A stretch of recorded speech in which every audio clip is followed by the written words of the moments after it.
Ladies and gentlemen, I want to call the next speaker to the stage. He's going to talk about the mission, the missing link of enterprise cybersecurity. On a personal note, let me tell you, this is a super talented person who did wonders in previous places where he worked. He's now a leading investor and cybersecurity expert at Elron. Ladies and gentlemen, I want to call to the stage Elik Etzion. Thank you, Manny, for the intro. I'm Elik Etzion. I'm a partner at Elron Ventures, an early-stage investment firm focusing mainly on cybersecurity and on enterprise software investments. I want to share with you today some of my insights from my fascinating journey in cyberland. So actually, I started up there as a nation-state attacker.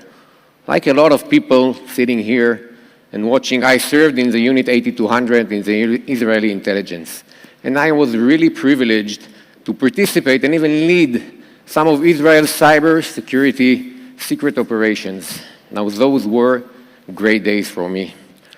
I definitely enjoyed the asymmetric nature of the cyber battlefield. I was acting anonymous. My targets were public with a huge attack surface.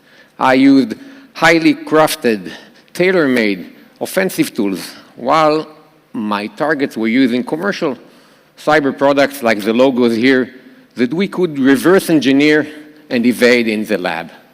So this was really great days. By then, I retired from service and I crossed the lines. I became a CISO. Some would say a dumb career move. And frankly speaking, it was quite an overwhelming and shocking experience. I'll dive into it in a moment. But after a few years of being the CISO of the largest financial institution here in Israel, Bank Hapoalim, and enhancing the cybersecurity posture, mitigating real cyber attacks, I decided to move on and join the true dark side of the ecosystem, the VCs. Now, frankly speaking, I became an investor in order to influence the market and to help startups in their journey and quest to disrupt the market and shape the future cyber battlefield. Okay, Becky, getting back to the CISO position. After a few weeks of orientation, I found myself locked up in this strategic conflict. And I believe this conflict is a generic conflict that every enterprise CISO finds himself in. On the upper side, we have the business people. They want to drive growth. They want speed. They want agility. They want to push forward the digital transformation. They want to move to open business models, opening APIs, connecting with partners, customers, and this creates a hyper-connectivity with partners, with customers, with suppliers. Now we have the IT people, the technology guys. You know, they want agile and rapid development. They love the cloud. They're shifting workloads to the cloud, incorporating SaaS services. They open APIs to support the open business model. And they love emerging technologies, data stacks, blockchain, and they usually come with a lot of vulnerabilities. Now, this business and IT trend is great for business, but as we know, it's dreadful for cybersecurity. It increases dramatically the cyber attack surface and makes your organization more vulnerable. Now, we have the regulators here on the left side, and regulators are concerned.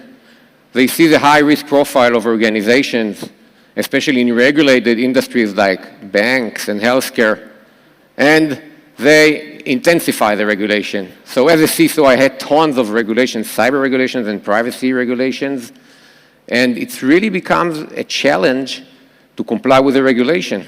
Now, when you're a CISO, you don't want to be a party pooper. You don't want to ruin the biz technology growth party. You want to make your organization move forward. So I said, no problem. I'll take some of my old friends from Unit 8200 and I'll recruit some cyber geeks and I'll be a cyber dream team that will protect my organization. Then I encountered the skill shortage crisis. As we all know, it's very hard to recruit cyber talent. Not only in Israel, it's a worldwide problem. And you know what? The problem is that hackers, pardon my French, don't give a shit. Hackers really take advantage of this situation. They attack enterprises, they exploit vulnerabilities and misconfiguration, they infiltrate our networks, our IT and OT environments, and achieve their malicious goals. And this is a big problem. So what does the CISO do with this generic conflict? He approaches the market, seeking for salvation. But what does he find in the market? Unfortunately, the CISO finds a hyper-fragmented market divided into categories and subcategories, segments and subsegments of products. Let's zoom in just on the right side on the application security category. It's even not updated. This slide is from the beginning of the year. So if we look today in this category, it's divided into 6, 7 subcategories. We have the SAST, DUST, IAST, yes, static application security testing, and it's not enough to check the code. You need dynamic application security testing, and you need the interactive one.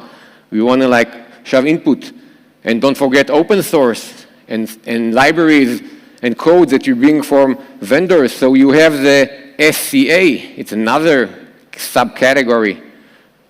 And then don't forget the good old WAF. We can take down the WAF, the web application firewall, and today we have APIs. So with APIs, we need the WAP, and you want to incorporate it into your CI/CD pipeline, so you need CI/CD security, and so forth. And this is only the application security category, and it goes on and on. You know, even Gartner, they ran out of TLAs, 3-letter acronyms. They started using 4LAs, 4-letter acronyms like CSPM, Cyber Security Posture Management, and SOAR, because there are a lot of categories. And this phenomenon is very bad for CISOs.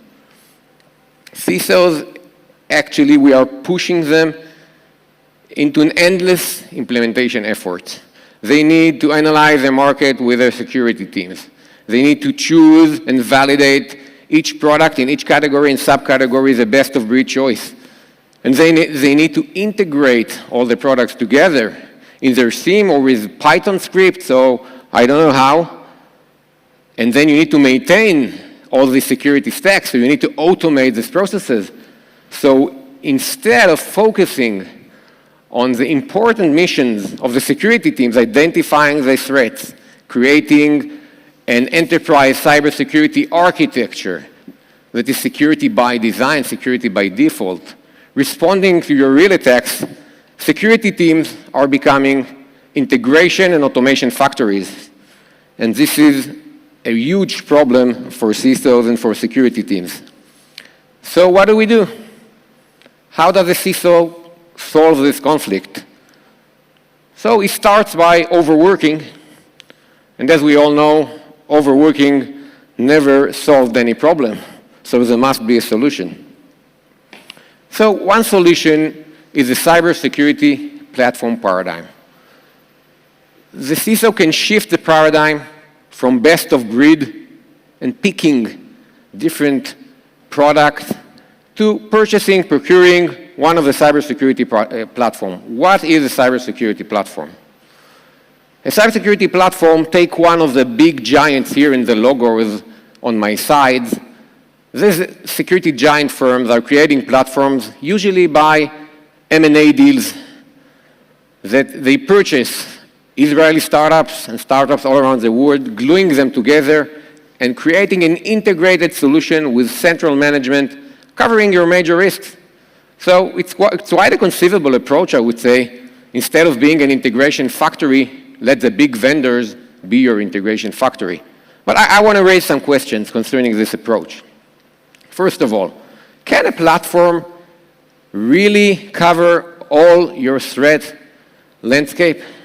Can you imagine a platform that mitigates your supply chain attack, your phishing attacks, your malware attacks? It's not conceivable.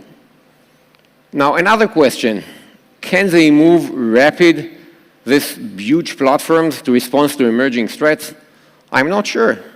The security giants are large corporations, they move like corporations, and I'm not sure they are moving fast enough as the threat is evolving. And last but not least, do you really want to find yourself in a vendor lock situation? When you marry this kind of platform divorce, it's quite complex. And I'm not sure that this approach is suitable for the asymmetric nature of the cyber battlefield, as I said before. So, what do we do? How can we really solve the trade-off between the best-of-breed approach, that it's a great approach, but solving the immense implementation friction that I mentioned before? Is there a missing link in the evolution of the cybersecurity market? So I want to suggest an idea, and it's great for discussion. I want to talk about vertical innovation and horizontal innovation. And I want to try to point the missing link. So, as I said, we have a lot of vertical innovation. By saying vertical innovation, I mean products that are mitigating new cyber threats, like supply chain attacks, and products that are protecting new technologies, like when we had API, we need API security. So this is great. The industry must keep on, and startups must keep on innovating in the vertical space. But the thing is that we need to encourage, as an industry, horizontal innovation. And what is horizontal innovation? It generates products that link and integrate capabilities between different products in different categories and different segments. It's about integration, about automation, about orchestration. This kind of products, and I in a moment give an example, they correlate the data between the different categories, they contextualize information, they automate different actions, and of course it's powered by AI and ML. I had to say AI and ML. Now let's give some examples. These are examples of emerging horizontal innovation exactly in the direction that I'm talking about. Let's take the security operations space. We are all used to work with SIEMs, security, incident and event management. This is like a big database collecting and ingesting metrics and cyber signals from different controls in your organization, running a rule-based engine, and noticing your alerts to your security analysts. Now, what we saw in the last 2 years is that the SIEM products are moving to be SOAR products, okay? And what is the OA? Orchestration and automation. They are integrating diverse security controls. They are automating workflows that respond to tactical attacks. They are incorporating threat intelligence. So this is a great example for horizontal innovation. So I'm running out of time. I'll take another example. We talked about the application security subcategories. So we have a new category, ASOC. It's an horizontal category. It's application security, orchestration, and correlation. They take all the findings and the vulnerabilities from the different tools that you run in your tool chain, and they correlate them together. And they prioritize the vulnerabilities to your developers in order that they can solve the top vulnerabilities. So this is great, and we have here more examples. You can read them later. And this is exactly horizontal innovation. So what I'm saying is that in order to solve the conflict we talked about earlier, we need to drive both vertical and horizontal innovation. We can solve the trade-off and help CISOs build robust security cyber postures by easily leveraging the best-of-breed capabilities. So what's the missing link? In my opinion, the missing link is the cross-segment product linkage, the horizontal innovation. Now, in order to move the market in these directions, we need to share responsibility from all the actors in the ecosystem. Vendors, startups, we need to open their architecture. They need to expose their functionality with APIs so a horizontal innovation products can integrate them. CISOs, please demand integration and orchestration products. As a last resort, use feature products if you want to solve this problem for yourself. Now, entrepreneurs, please drive horizontal innovation. And investors, we will support horizontal innovation, even if it's not glorious like mitigating the new cyber attack, because this is a real pain, and these companies will have traction, and it will drive growth. Now, what about the hackers? Keep up your good work and secure our jobs. Thank you very much, and enjoy the rest of the conference. First of all, let me say, brilliant presentation. Thank you so much. Thank Your you. perspective on the future of cybersecurity is amazing. I really like it. Now, do you think that security process automation powered by AI can eventually replace the human factor of security operations? Wow, that's a great question. I think that as long as we have humans on the attacker side, on the offensive side, we will need humans on the defensive side. Nevertheless, having said that, as I talked in my keynote, I believe that if you power security automation by AI and ML, we can focus the SOCs and the security analysts and the security teams on the high cognitive missions they have. So the automation powered by AI will actually solve the tactical response and correlating the data and defending the information. So they can really focus on deep investigations and response to incident response, and they can be proactive and focus like on threat hunting, that they are not doing it enough today. Perfect. So AI will empower people. And as long as we have hackers who are people, we will need to have security people who are people. So what we need to do is replace the hackers with machines, and then, okay, perfect. Question number 2. From an early stage investor perspective, what are the hot domains in cybersecurity today? If I'm an entrepreneur, I want to open my first startup, what should I do? Whoa, that's $1 billion question. Yeah, no, you want me to tell you all my secrets as an investor? I want to take your money. Let me understand. Okay, how will I make you invest in it? Okay, let's take like top 3 security issues that I think it's quite a consensus. First of all, it's cloud security. It's not new. I think cloud security is a real hot topic, and it's the top priority of CISOs today because the cloud infrastructure and the cloud computing is evolving, so the security must be evolving with it. So there's still space for security startups and innovations in the cloud space, the IaaS, the PaaS, and there are a lot of different subcategories even there. And I would like, personally speaking, to see some platforms there on horizontal innovation, and I think we're starting to see some of them. Another topic, it's a vertical innovation topic. It's a supply chain attack, the software supply chain attack we had this year, SolarWinds and other major high-impact attacks. It's really an ecosystem problem. And I don't think that today we have a solution in the ecosystem. Every organization is trying to solve it on its own, but you can't solve it on its own. The Prime Minister and Igal Luna talked about the collaboration, and when you have a supply chain of software that are compiling together, you need some kind of an ecosystem solution, and this is a really challenge for innovation for startups.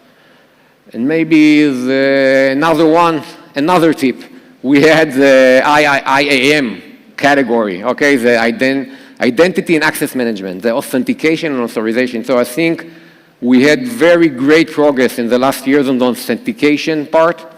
We have real good authentication products in the industry, and corporates are starting to implement them. But the authorization part, like the access control, it's quite boring. It was left behind. So I think we need to push it forward, and I would love to see innovation in this space, and we're seeing some newcomers. So this is the third one. Thank you so much for sharing your insights, and I hope to see you again next.